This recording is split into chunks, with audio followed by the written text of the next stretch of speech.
Edwin K. Morris, and you are about to embark on the next Pioneer Knowledge Services Because You Need to Know, a digital resource for you to listen to folks share their experience and knowledge around the field of knowledge management and nonprofit work.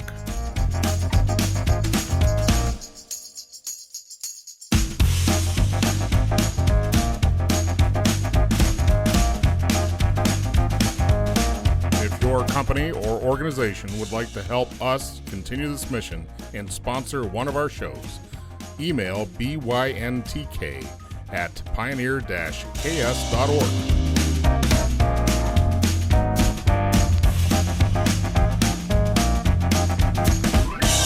Hi, I'm Susan Tenby. I live in San Francisco, California, and the field I work in is actually called online community, and it's largely unknown by many people as a field. It's kind of more recently being discovered as a field by major companies. Most companies use social media as a way to spray out their message, but they don't know that there's a real community of people and engaged fans and followers behind that. And so community management should be prioritized first and throughout. I work at TechSoup, which is a technology nonprofit based in San Francisco, but we're a global organization. And I also have social media side hustle, which I've been cooking up and working at for about 10 years. I've worked for 23 years in the field of online community. I love to encourage people to join the online community field as a profession.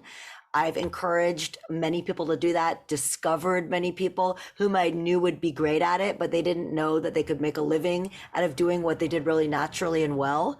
And many of them are still working in this area. Many of them actually have way better paying jobs than I ever will have.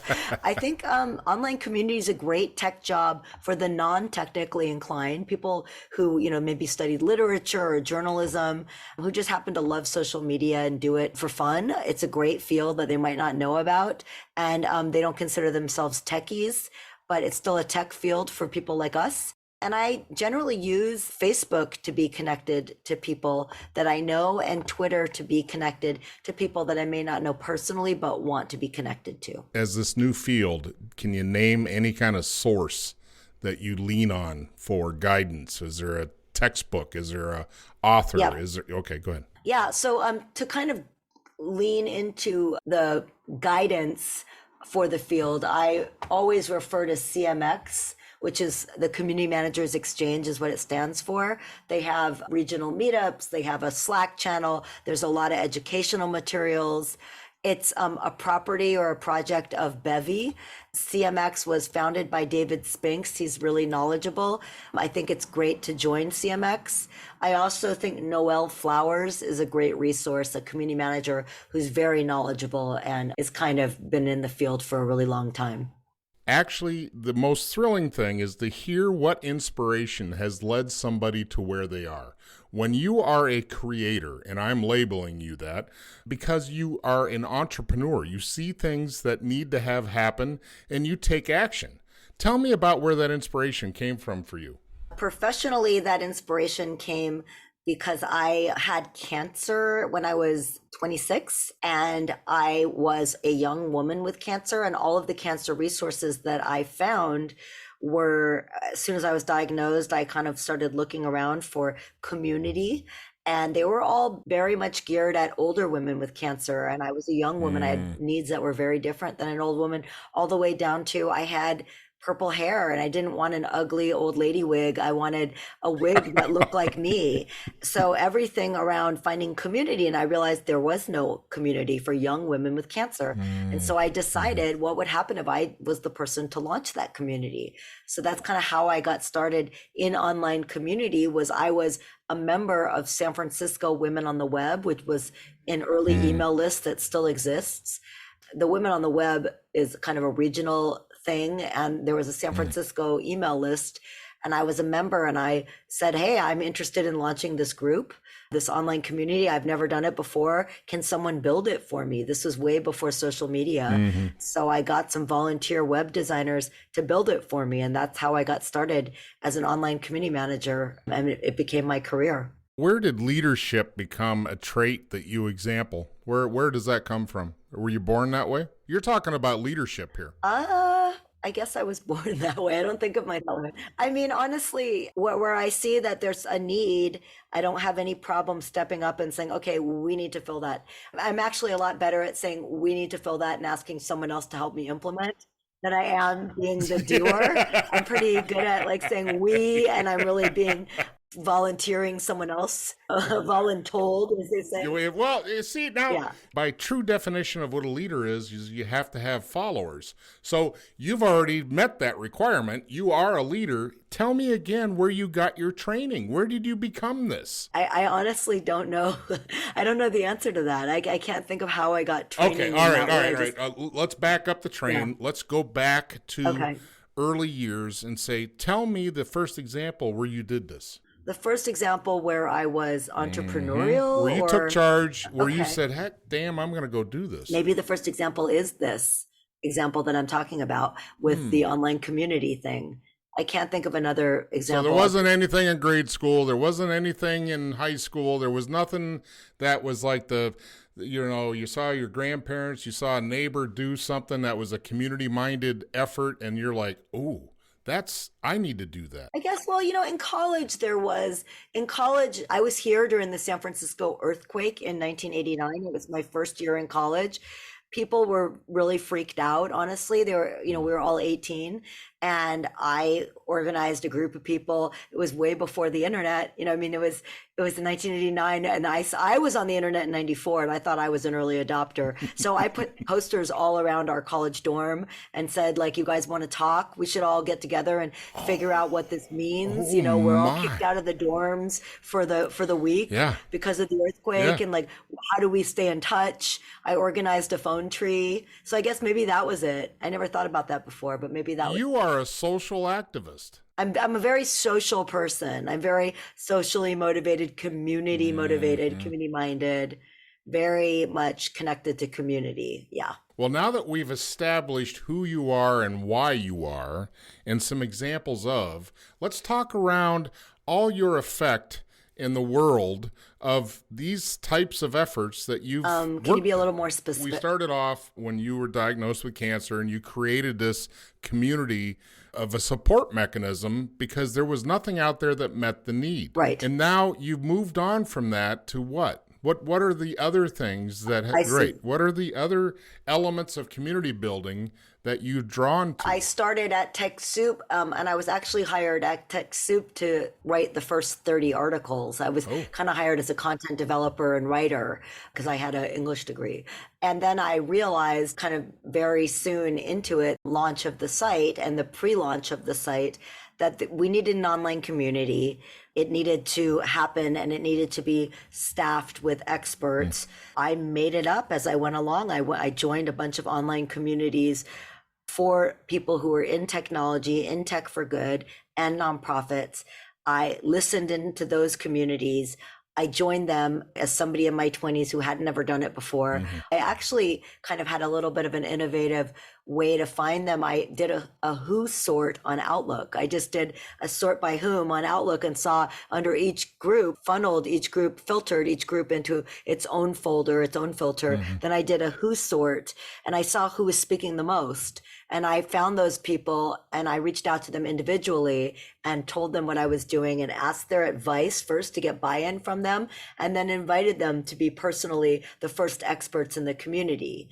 I launched a forum for TechSoup, and nobody wants to kind of dance at a party by themselves. So I knew that. So I pretended to be 10 different people with different personas, just talked to myself and got a couple staff members to do the same. Oh, that's rich. So much so that our chief community impact officer, Marnie Webb, who's now, number 2 in the organization, was answering at the time. She was brand new. She started a month after me, and she was answering all these questions. And I said to her, hey, we really should look up who this person is, because this person's really good. And she cracked up. She said, are you being serious? I said, yeah. And she said, that's me, right? Oh, my. So that was great. So that's how I started it at TechSoup. So then I just kind of continued to work under online community as what I did rather than writing. I'm a much better community manager than I am a writer. Well, let's back this train up. When you started this diverging from the content developer into community maker, tell me the use case an organization would want to have a community for. You know, if we're going to talk business outcomes and strategies, we get the idea of social media because that's where companies market stuff to the consumer. That's, I'll say, 85% of what social media is to me. It's marketing. But in this essence of a community building, it's not marketing as much as it is education, awareness, connecting people, you know, that sort of thing. What is the use case that you would go to a small business or a small nonprofit and say, you know what, you may want to look at doing this because... So, I mean, I think that with many instances, communities can be found within a larger social network like Facebook or LinkedIn. So you're meeting people where they're at. But with specific, very kind of subject matter specifics where it, let's say young women with cancer, where there's a very dialed down need, it's helpful to have your own community. And also with regard to privacy. So many communities, they don't want to connect their Facebook profile or their LinkedIn profile with a private issue that they might not want tied to their outward facing identity. So having a closed kind of white labeled online community gives them this privacy, this kind of safe walled garden, if you want it to be. And then also, like, for example, with the TechSoup community, this is a technology community for nonprofits. So it's very product agnostic. So as opposed to going to, let's say, a forum under a tech brand name, like let's say Adobe or Asana, that's going to be great for that specific product, but maybe not another product. So this is brand agnostic, trusted by the nonprofits because the nonprofits are inhabiting it. So we have a new membership community at TechSoup called Quad. It's closed. You have to pay to join. And then it's very trusted. The network is trusted. We will rubber stamp and validate those answers, make sure that they're correct. You're not getting bad advice that'll like take down your network. Things like that. That's where you would want. Whereas if you just Google and put it in, let's say Spiceworks, you don't necessarily know who's answering. There ends up being, in this case with TechSoup, a credibility and a privacy and a bit of a consumer reports kind of protection of not being a sellout to one brand or one company, that you are there to represent really the consumer in a fair and equal way. We try to be a trusted resource, and that kind of goes along with our mission. Let's move on to what's the evolution that you've seen, because your early days before the internet with that thing about the earthquake, you know, I just want to see, I want to get your perspective of what the evolution has brought along in technology in the digital age to community building. Initially, communities were on Usenet news groups, right? That's like the very, very early days of online community. And people would sign up for Usenet news group, which is kind of, many people listening to this might not even have ever heard of that. But it was like early internet days, text only, and you would sign up and join kind of chapters of that, topics under that.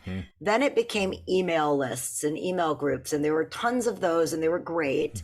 But the downside of those was the anonymity, where again, text only, and you can make, anyone can set up an email address, and you know, they started having what they called trolls. And another downside of email lists is that they're not organized. So you might have the same question being asked over and over and over again. There's no archive.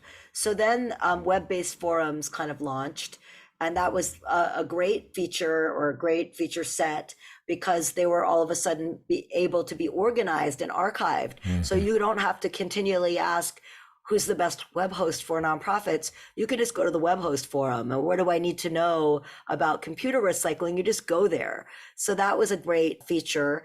And then also the ability to have profiles. So like visible profiles where you can click into people and you can network with each other. So it no longer just becomes about many to many. It becomes also one-to-one networking because you have profiles. And then I would say the next stage is social media, where they're attached to a larger network rather than just this standalone community. It's attached to a larger network and people can connect, maybe let's say about a topic, but then it expands the edges of their personal network. So their personal network, it's like you might join a group, a nonprofit social media group in LinkedIn, but then that person becomes part of your larger LinkedIn network and they might have a job that you want or a job they can share for you. So you start expanding the edges of your network. And then there are tools like Twitter that are not about a topic at all. They're just an open forum. You build your own network and then you can kind of dial into conversations as you wish using hashtags. That kind of creates your own vertical topics. And I would say the next generation would be Slack. And Slack and WhatsApp, those are these kind of decentralized networks where people can ask and answer questions and create topic-based channels. They can be one-on-one, they can be topic-based, they can be subgroup locked and open. And they also have this kind of decentralized way of bringing in people from a closed network and also outside of that closed network. For us, like at TechSoup, we're using Slack as our virtual office. We have been since the pandemic, so since early 2020. It's taken the place. We didn't have anything like it. We were on Microsoft Teams as an office, but it wasn't like this. This has become the virtual workplace of our global enterprise. It's been amazing. That competition between Teams and Slack has pushed Teams to adopt and adapt and become better. Teams is some better, but still it's not Slack. The availability of tools is not the problem at all anymore. It's the usability. It's usability and onboarding. And where's the data? That's the other piece. If you're going to talk in-house stuff, behind the doors business stuff, who else has got access? That's the issue. That's true. And I mean, I have to say that there is a problem with Slack that I find, which is this kind of ease of use for adoption. It's not, to me, it's second nature now, but it's not an easy tool to understand how to sign on to. Even the sign-ons at the beginning, I remember like 5 different steps. It's like, but in terms of the data, I mean, honestly, even today, and I consider myself a power user, I've launched Slack channels and communities, many of them. I still have private conversations in Huddle, the voice option, rather than the written option, just because I don't know. I don't know who's seeing it, who's listening. I mean, I don't know who's reading, but I know that if I have a spontaneous conversation in voice, nobody's listening. I want to ask you 2 things. What would you define knowledge management as, and what would be your best advice to a small nonprofit in the world of community building? I would define knowledge management as a way to organize and archive what you have learned and what you've been asking, what you've been seeking to learn in your organization, so that others can benefit from it and it is not just wrapped within your personal workflow. Knowledge management is a way to open up your personal workflow so that others can benefit from it and work within it, and kind of open it up so that it's interoperable with your own workflow. And that would include what I was talking about with using Slack and also social media and using hashtags, for example, and being able to create. I'm going to throw out an example. Let's say somebody gets hacked. The outcome of it is a lessons learned document internally. Knowledge management would be creating from that a checklist so that others can benefit from your knowledge. Opening up what you learn would be knowledge management. And the second question you asked, what's your best advice to a nonprofit when it comes to community building? My best advice to a nonprofit when it comes to community building is start small and with what you can manage. Don't think you need to start on every channel and have your own forum. What's more important is figure out where your audience is. So if they're only on Twitter, don't open up Facebook page. Like, find out, first of all, where your audience is, meet them where they're at, and start small, start with fewer channels, because it's better to have fewer channels that you post frequently to than multiple channels that you infrequently post to. And I guess the third advice would be, don't post the same content across all channels. All that tells your audience is that you're not there. Yeah. It's just spraying and spamming. So instead, like, figure out what you can manage, but give yourself an hour a week minimum to be in that channel and talk to people and build your community and look for those super fans, those engaged users, so that you can enlist them to be your volunteer hosts and help you grow your community. Excellent advice. Thank you. Well, thanks. We're going to wrap up this first segment and we'll see you next time for the next segment. Thank you. Thank you. It's fun.